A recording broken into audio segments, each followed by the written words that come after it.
amor para o mundo agitado esquecer. Cada dia tua graça viver. Nossas vidas vem pois transformar,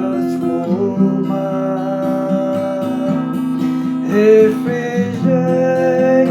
pra alma nos dar. E agora com outros irmãos nos unimos a ti em oração.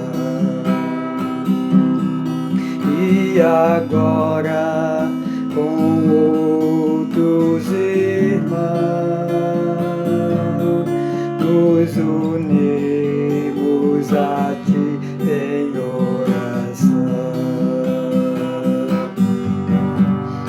A orarmos, Senhor, vem encher-nos do teu amor para o mundo agitar, esquecer.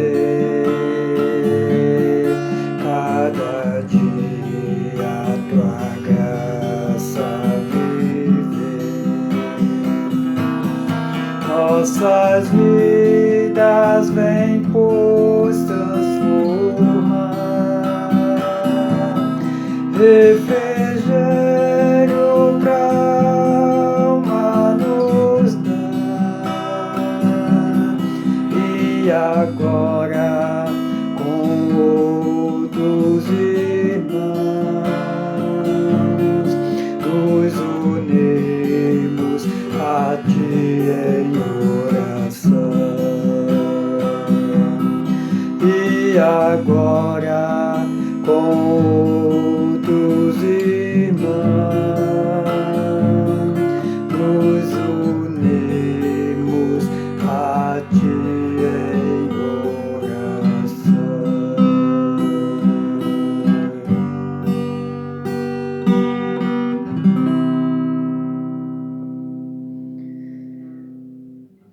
Vida de oração é vida de sintonia com Deus. É quem quer ter uma vida alinhada dentro dos propósitos de Deus. Isso só é possível através de uma vida de oração acompanhado da leitura, da meditação da palavra de Deus. Estamos juntos mais uma vez nesta quinta-feira, 18 de setembro, e o objetivo é estudarmos mais um pouco sobre a palavra de Deus. Hoje, quebrando um pouco a sequência aí desses estudos da primeira carta de Coríntios, o nosso texto bíblico hoje vai ser outro. Vai ser Efésios capítulo 4, versículos de 1 a 17. Eu conto com você nesta leitura e na compreensão, na medida do possível, de cada versículo que nós vamos ler a partir desse momento. Venha comigo, nós vamos com certeza aproveitar da melhor forma possível esse momento. Muito bem, querido, se você tem uma Bíblia, eu convido você nesse momento, convido a você para abrir sua Bíblia na carta do apóstolo Paulo à igreja de Éfeso, no capítulo 4. Vamos refletir hoje sobre estes primeiros versículos deste rico capítulo de Paulo à igreja de Éfeso. Diga-se de passagem, é um dos meus textos favoritos. Gosto muito dessa passagem bíblica. Já perdi as contas, né? De quantas vezes já perdi a conta, de quantas vezes já usei esse texto em mensagem. E eu quero compartilhar mais uma vez hoje com você um pouco das lições contidas nesse texto para a minha vida, para a sua vida, que é de suma importância. Acompanhe comigo a leitura. Tem como título A Unidade da Fé. Vamos entender um pouco mais sobre o que é viver em na unidade da fé. O apóstolo Paulo, então, assim diz à igreja de Éfeso: portanto, eu, prisioneiro no Senhor, peço-vos que andeis de modo digno para com o chamado que recebestes. Eu quero aqui aproveitar cada versículo e já ir comentando. Preste atenção aqui logo nessas primeiras palavras. Paulo se considera aqui um prisioneiro do Senhor e de fato ele estava preso quando escreveu, tá certo? E em outros aspectos, Paulo se considerava, como nós já vimos em outros estudos, principalmente na igreja da Carta de Coríntios, Paulo se considerava um escravo de Cristo, né? Um servo totalmente submisso, dependente da vontade de Cristo. E aqui ele se encontra preso. Então ele se dirige à igreja de Éfeso como um prisioneiro no Senhor, trazendo isso hoje para a nossa realidade, não que nós estejamos presos atrás das grades de uma cadeia, mas nós estamos presos ao Senhor, diante dos seus conceitos, diante das suas vontades, porque nós sabemos que é o melhor para as nossas vidas. Eu não quero ter liberdade de sair por aí pecando, fazendo um monte de bobagem que venha no futuro realmente me aprisionar. Eu quero estar preso ao Senhor e estar livre, um espírito livre, vivendo para Deus, vivendo da melhor forma possível, de cabeça erguida, sem me preocupar com o que vão pensar de mim. Nesse aspecto, eu também me considero um prisioneiro do Senhor, prisioneiro da sua palavra, prisioneiro dos seus conceitos. Eu quero viver dessa forma. Sei que ainda não cheguei lá, mas é algo que eu busco para a minha vida. Espero que você também busque esse propósito para você. Então, diante dessa colocação, o apóstolo já diz: peço-vos que andeis de modo digno para com o chamado que recebestes. Paulo está falando aqui para uma igreja, não para uma pessoa especificamente. Então, logo, esse chamado aqui não está restrito apenas a pessoas que foram vocacionadas para o ministério, não, mas todo aquele que foi chamado por Deus para viver uma vida diante do Senhor. O chamado aqui é o chamado à salvação, a vida eterna em Cristo, uma vida transformada em Cristo. Por isso o apóstolo diz: andeis de modo digno para com o chamado que recebestes. E aí ele então vai descrever aqui como nós devemos atender esse chamado de uma vida que segue rumo aos céus. Olha, versículo 2 em diante. Devemos andar como? Olha, com toda humildade e mansidão, com paciência, suportando-vos uns aos outros em amor.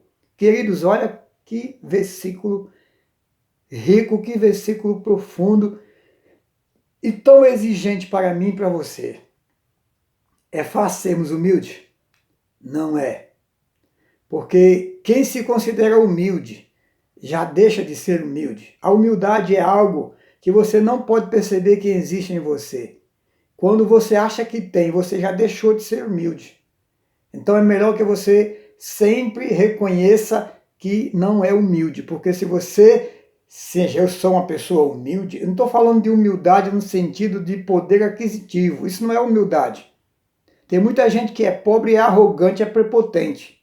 Em contrapartida, tem muita gente de um bom poder aquisitivo, mas que é simples, é tranquilo, tá certo? Então, a humildade aqui não tem nada a ver com condição financeira ou condição de vida, mas de postura, de comportamento seu diante das pessoas. Então, humildade é algo importante que eu e você precisamos ter. E essa humildade, ela vai seguindo de quê? De mansidão. Uma pessoa humilde normalmente é uma pessoa mansa, é uma pessoa calma, é uma pessoa tranquila, é uma pessoa que não perde o equilíbrio por qualquer coisa, perdão, que não perde o controle por qualquer afronta. Então, uma pessoa controlada, uma pessoa tranquila. paciência também anda junto. É impossível você não ter essas três características junto. A paciência, a mansidão, junto com a humildade. Tudo isso forma, de certa forma, o perfil de uma pessoa que teve a vida transformada por Jesus. E tudo isso vai nos proporcionar o quê? Vai nos proporcionar uma condição de conviver com outras pessoas, por mais difícil que essas pessoas sejam. É o que conclui esse versículo ao dizer: suportando-vos uns aos outros em amor. Eita coisa difícil. Principalmente quando do outro lado a pessoa é aquela pessoa que você não gostaria nem de tê-la por perto. Mas você tem que suportar essa pessoa. Mas vamos entender esse suportar aqui não somente dentro dessa questão de você ter que aturar uma pessoa difícil, uma pessoa enjoada, uma pessoa chata, uma pessoa arrogante, prepotente. Você ter que suportar gente desse tipo realmente é muito complicado. Mas essa expressão aqui nós podemos entendê-la de maneira em duplo sentido, tanto de suportar a pessoa dessa forma como eu falei, como também de dar suporte a uma pessoa em todos os sentidos da sua vida, principalmente espiritual. De ajudar essa pessoa a se manter de pé, a se manter firme no Senhor, diante das suas fragilidades. Então entenda suportar uns aos outros dentro desses dois aspectos. De ter que aturar uma pessoa difícil e também ajudar, amparar, proporcionar a alguém condições para que ela se mantenha firme, se mantenha de pé ou continue na sua trajetória de vida em momentos difíceis. Entenda dessa forma. E o versículo 3 segue: procurando cuidadosamente manter a unidade do Espírito no vínculo da paz.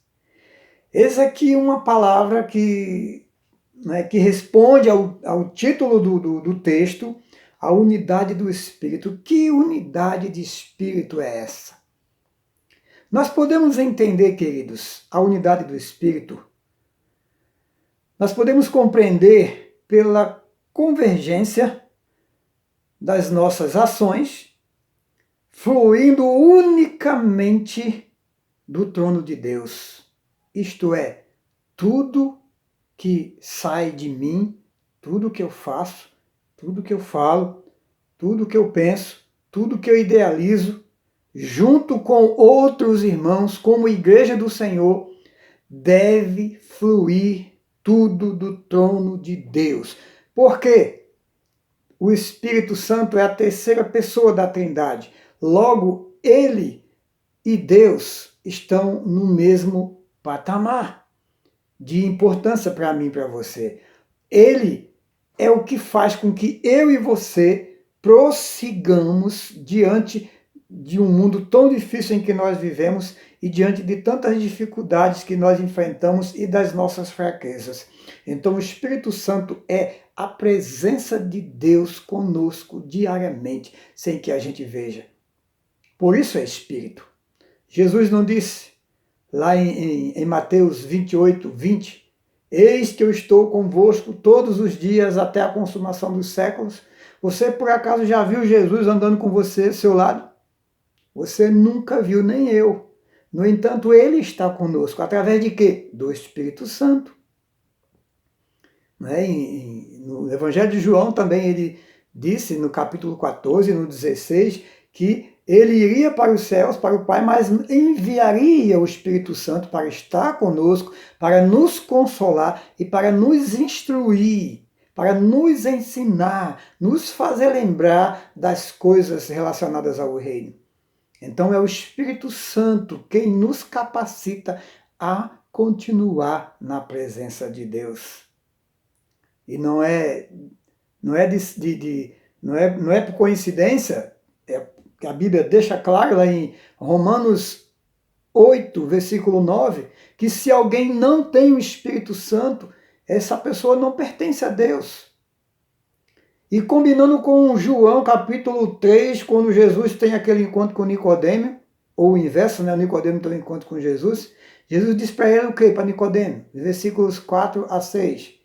Quem não nascer do Espírito não pode ver o reino de Deus. Logo, o Espírito Santo é Deus conosco.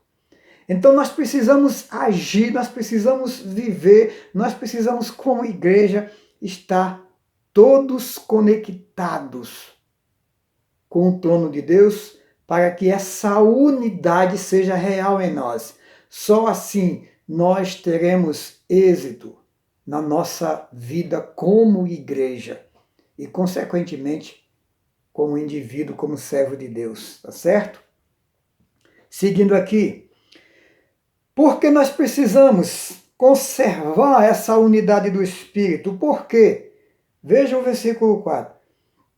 Há um só corpo, um só Espírito. Um só corpo, um só Espírito, como também fostes chamados em uma só esperança do vosso chamado. Que chamado é esse? Chamado a viver no reino, a salvação, a vida eterna. E que corpo é esse que Paulo está se referindo? A igreja do Senhor, o corpo de Cristo. Eu, você, todos que professam Jesus como Salvador, somos membros desse corpo, independente da raça, independente da posição social, independente da nacionalidade, não importa a cor, todos nós formamos esse corpo, desde que sejamos crentes verdadeiros. Vou deixar isso bem claro, porque há muitos com aparência de crente aí, mas que não são, mas não vamos entrar nessa questão agora, porque não cabe aqui. Há um só corpo, um só Espírito, como também foste chamado em uma só esperança do vosso chamado. Qual é a única esperança que todo homem, todo ser humano espera? Viver com Deus para sempre. Quem não espera isso? Esse foi o chamado que Deus deixou para nós. Por isso, essa esperança é única. Esse chamado é único. Esse corpo é único. E por ele ser único, por que ele é único? O versículo 5 responde: há um só Senhor. Não existe senhores, como muitos pensam em dar um título aí a senhores, senhora, tal. Há um único Senhor, guarde bem isso. E só Deus é Senhor. Por que Jesus pode ser chamado Senhor? Ora, porque Ele e o Pai, como Ele diz, nós somos um. Ele não deixa isso bem claro? Eu e o Pai somos um. João, se eu não me engano, acho que é o João capítulo 14, quando o Filipe pede para Jesus mostrar a ele o Pai. Deixa eu ver se eu encontro aqui essa passagem. Eu gosto de citar os textos, mas quando eu sei aonde estão, quando eu lembro. Mas quando eu não lembro muito bem, não gosto muito, porque parece que você está, né? Parece que você está inventando conversa. Então, João capítulo 14, versículo 8, Jesus disse, então Filipe disse, Senhor, mostra-nos o Pai, isto nos basta. Jesus lhe respondeu, Filipe, há tanto tempo estou convosco e ainda não me conheces? Quem vê a mim, vê o Pai. Como podeis dizer, mostra-nos o Pai? Então Jesus deixou claro aqui, tem outras passagens bíblicas que eu não lembro agora, por isso nem vou citar. Jesus deixou claro aqui para Filipe que quem vê Jesus está vendo Deus. Quem vive com Jesus, vive com Deus. Quem aceita Jesus, aceita Deus. Quem se torna servo de Jesus, se torna servo ou filho de Deus. Está entendendo, querido? Então, por isso há um só Senhor. Não existe senhores. Há uma só fé. Qual é a fé? A única que te leva à vida eterna. A fé verdadeira no único Cristo que morreu na cruz para nos salvar. Esta é a única fé verdadeira. E um só batismo. Um só batismo. Não existe batismos. Um batismo aqui, outro batismo ali. Existe o batismo nas águas, existe o batismo no Espírito Santo, existem diversos batismos. Vamos entender aqui uma coisa, querido. batismo é batismo. Se nós formos analisar o batismo nas águas ele tem uma conotação diferente do batismo no Espírito Santo, tá certo? O batismo nas águas ele é simplesmente uma representação simbólica do que já aconteceu com você com o batismo no Espírito Santo. Como isso? Te explico. Quando a gente aceita Cristo como Salvador de maneira convicta, ali nós somos batizados no Espírito Santo, porque ele passa a habitar em nós. Tá certo? Ele passa a habitar em nós. Até porque a Bíblia diz que o Espírito Santo é quem nos convence do pecado, da justiça e do juízo. Está lá no Evangelho de João, capítulo 16, versículo 8 e 9. 9 a 10, se eu não estiver enganado. Ele nos convence do pecado, da justiça e do juízo. Quer ver só? Vamos conferir mais um, que é para a gente não ter nenhuma dúvida. Capítulo 16, versículo 8. Quando ele vier, quem? O Consolador, o Espírito Santo, que Jesus fala dele antes no versículo 7. Ó, vou até ler do 7. Todavia vos digo a verdade, é para o vosso benefício, que eu vou, e se eu não for, o Consolador, que é o Espírito Santo, não virá, mas se eu for, o enviarei. E quando ele vier, convencerá o mundo do pecado, da justiça e do juízo. Do pecado, porque não crê em mim. Da justiça, porque vou para o meu Pai e não me verei mais. Do juízo, porque o príncipe deste mundo já está condenado. Então, por que convencerá do pecado? Porque ninguém cria em Jesus, mas o Espírito Santo ia fazer com que as pessoas cresçam, e faz até hoje. E por que da justiça? Porque Jesus que foi para o céu vai voltar para nos levar, para nos tornar definitivamente filhos de Deus e estando na presença dele, nós sendo justificados de todos os nossos pecados. E por que do juízo? Porque todo este mundo, assim como as suas hostes espirituais, com o príncipe das trevas, que é o diabo, já está condenado. Então, essas coisas elas ficam claras para mim, para você, quando o Espírito Santo atua na nossa vida. Então, a gente entende quem somos, entendemos quem é Jesus, quem é Deus, então nos rendemos a Jesus, entregamos nossas vidas a Ele e nos tornamos filhos de Deus. Filhos de Deus são aqueles que entrega a vida a Jesus. Evangelho de João, capítulo 1, versículo 12. Mas a todos quanto receberam, aos que creem no seu nome, deu-lhes o poder de se tornarem filhos de Deus. Tá certo? Então há uma só fé, um só batismo. Voltando aqui para o batismo. Então o batismo no Espírito Santo, ele ocorre quando nós nos encontramos com Cristo. Ou melhor, quando Cristo nos encontra perdido. Né? Quem estava perdido sou eu, não Cristo. Então foi ele que me encontrou. Eu apenas consegui entender. Por quê? Porque o Espírito Santo de Deus habitou em mim.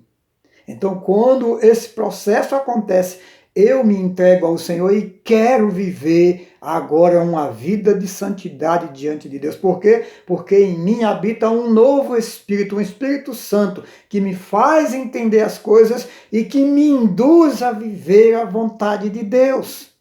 Sem a presença desse Espírito Santo, eu vou querer viver a minha natureza pecaminosa de antes.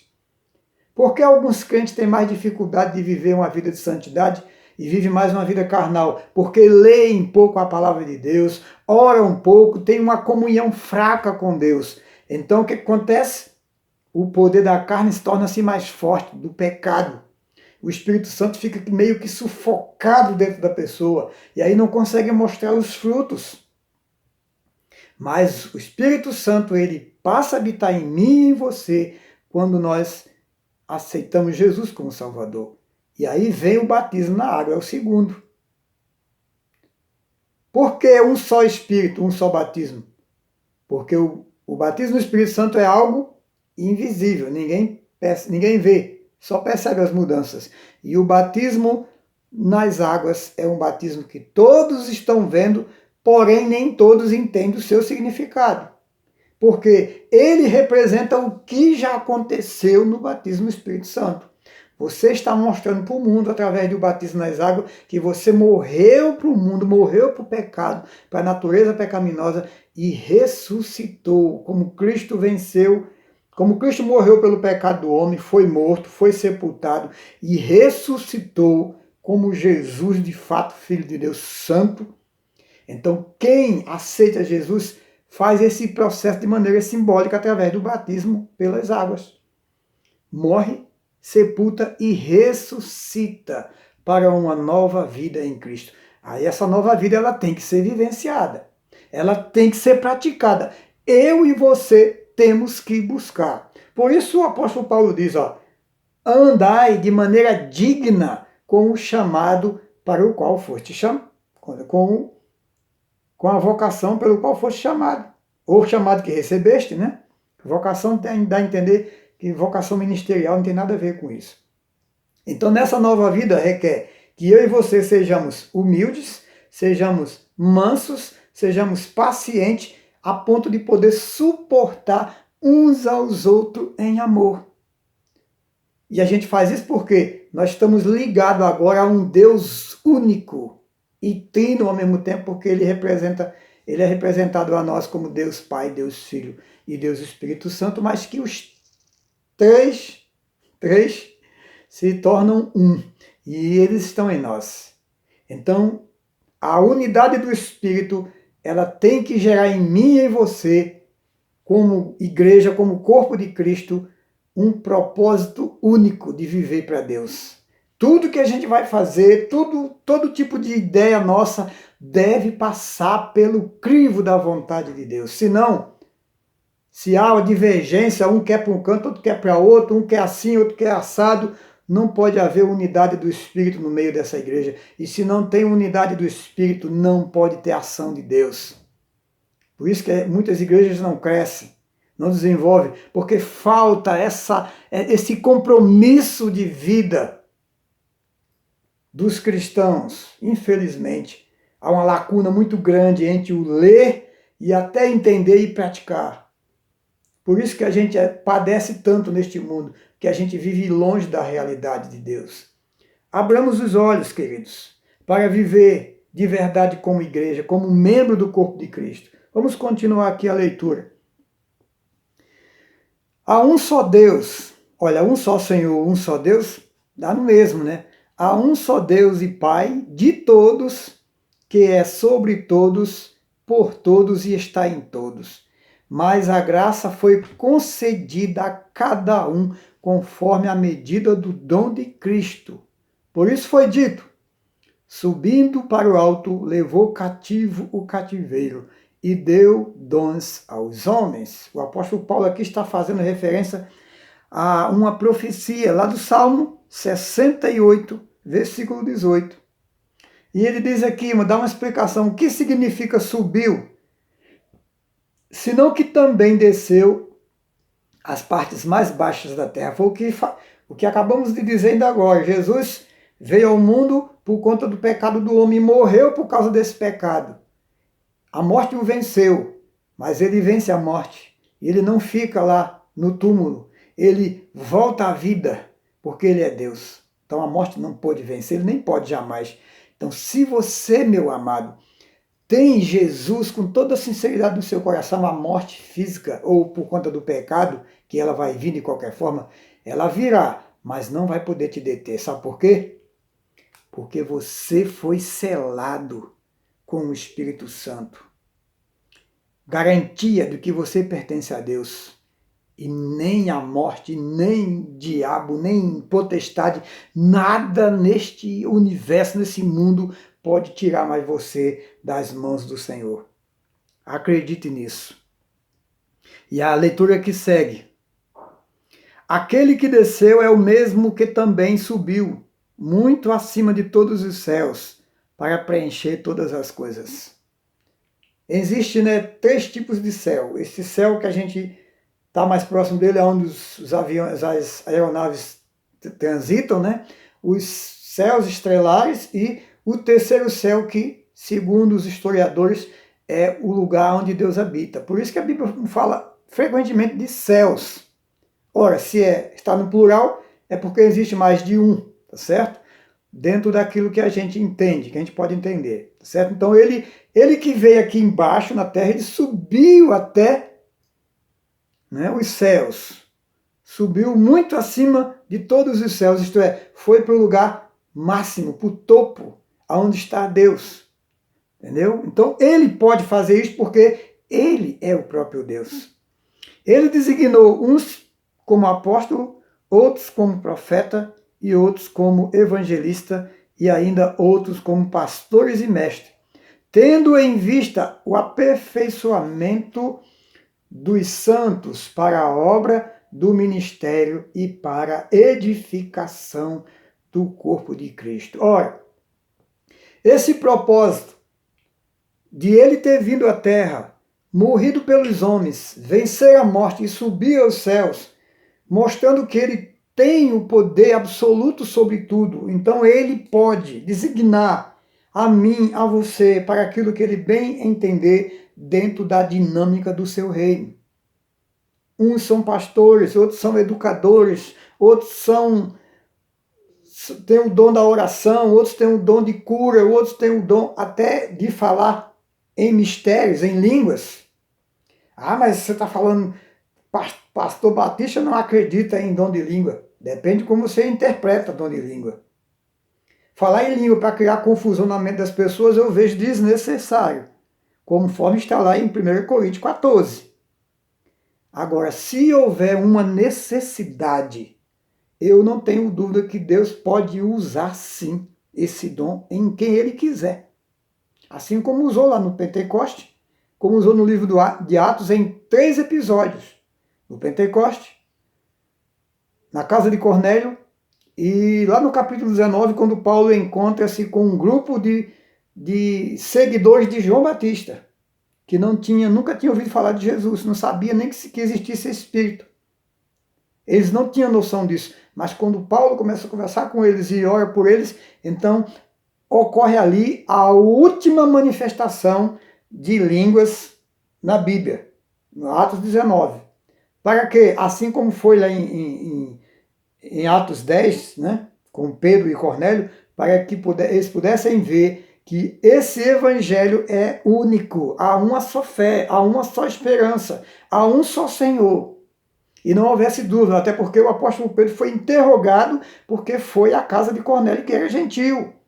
Você, como judeu, não podia ter entrado na casa de um gentil.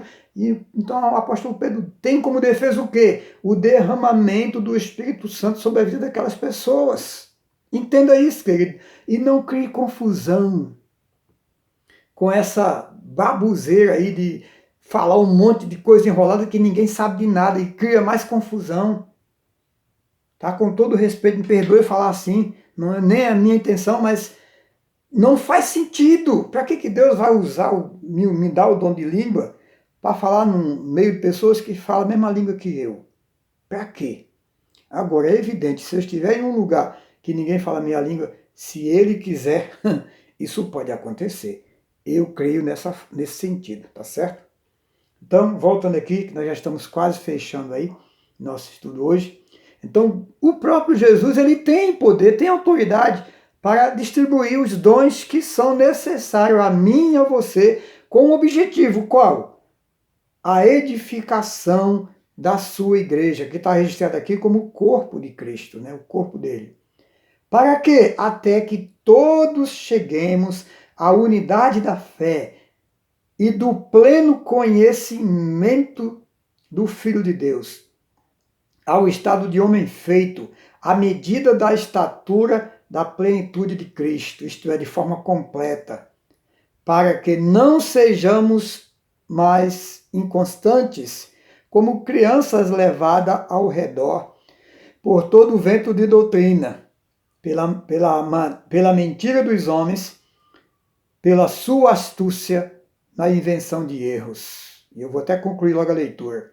Pelo contrário, seguindo a verdade, em amor, cresçamos em tudo naquele que é a cabeça, Cristo.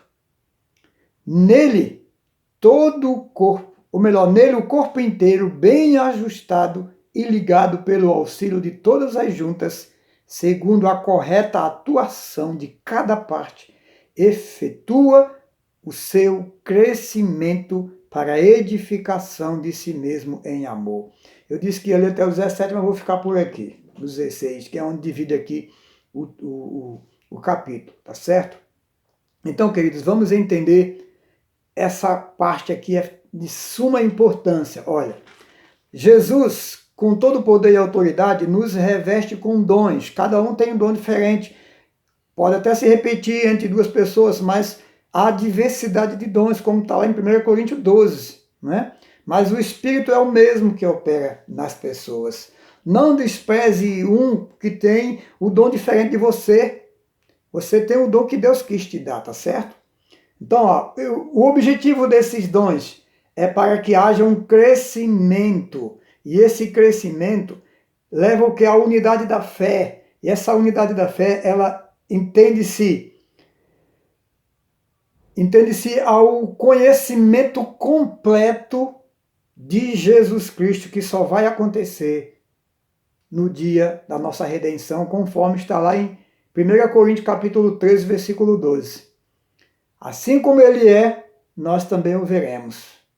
Hoje conhecemos em parte, mas um dia conhecemos plenamente como nós somos conhecidos dele. Porque enquanto eu e você, queridos, estivermos aqui nesta terra, conhecer e conhecer será sempre a nossa meta, será sempre a nossa condição, conhecer e conhecer Jesus.